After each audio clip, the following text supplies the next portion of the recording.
Sinamantala nga ng mga magsasaka ang matinding sikat ng araw upang patuyuin ang kanilang mga mais na naapektuhan nga ni Bagyong Paulo. Ayon kay Maricel Patung, isang magsasaka, naapektuhan ng husto ang kanilang ani dahil sa malalakas na ulan at hangin na dala ng magkakasunod na Bagyong Paulo at Nando na nagdulot ng pagbaha sa kanilang lugar.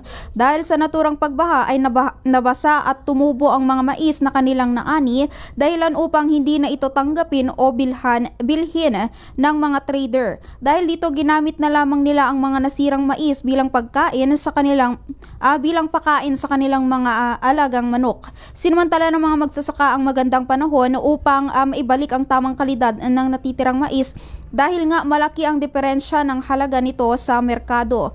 Kapag sariwa ay umaabot lamang sa 9 pesos hanggang 10 pesos kada kilo, samantalang 17.50 naman kapag dry. Sa kabila ng hirap ng buhay at mataas na gastusin, lalo na para sa mga may pinapaaral na anak, patuloy pa rin ang mga magsasaka sa pagbangon mula sa pinsalang dulot ng mga nagdaang bagyo. Kaya naman nananawagan siya sa pamahalaan na gumawa ng konkretong hakbang upang matulungan ang mga tulad nilang magsasaka na lubos na naapektuhan ng kalamidad. Narito ang bahagi ng panayam kay Ma'am Maricel Patung. Paulo kindi lando di mo ay nando. Alay sa ta ma'am, mga nakatakdil dabay lang nagtulid da mami ni di ko ma'am. Tinga ti ka mama isan. Apo ket dito met nagtubo ket di pa kami laingin apo iti pato ta madimit nga mabali nga gatangin ti station. 1750 ko na damit ma'am no ti drying no iti sariwa sa nga pulo 9 kasjay. Sulitin mi ma'am ata itatalampi ka naginit. Oo.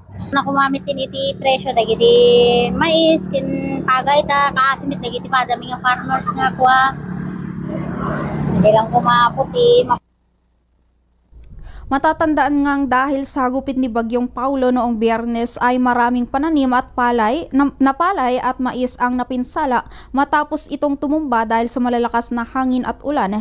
Dahil dito lalong nahihirapan ang mga magsasaka sa pagbangon mula sa pinsalang idinulot ng bagyo na nagdulot ng malaking pagkalugi sa kanilang kabuhayan. Yan lamang ang ating ulat mula rito sa lungsod ng Kawayan. Ako si Bombo Girlie Banyaga. This is Bombo Radio Philippines, the #1 and most trusted source of news and information. Basta Radyo, Bombo. DZNC. Bombo Girlie, ay itong mga nagbibilad dyan. Ano yan? From Kawayan din kasi minsan yung ilan sa mga kababayan natin from karatig na lugar, just like for example sa Mayluna, nakikidayo rin dito sa lungsod para magbilad. Ano yan? Purely from Kawayan City lang, Bombo Girlie?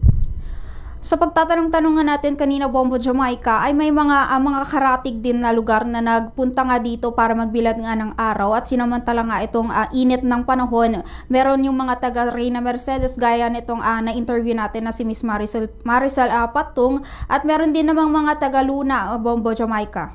Oo, pero ilang araw na daw silang nagbibilad dyan, Bombo Girlie? Ang sinabi nga kanina nitong mga magsasaka ay eto pa lang, ngayong araw pa nga lang sila nagbilad dahil kahapon nga ay medyo inihihiwalay pa raw nila itong mga natubuan na mais at inihihiwalay nila sa mga pwede pang ibilad at pwede pang ang ibenta. Ano yan? Nung kasagsagan ng bagyo, ongoing yung ani or nakapag-ani na sila pero nabasa lang. Kaya sabi mo nga meron na yung mga butil ng mais na meron nang tumutubo.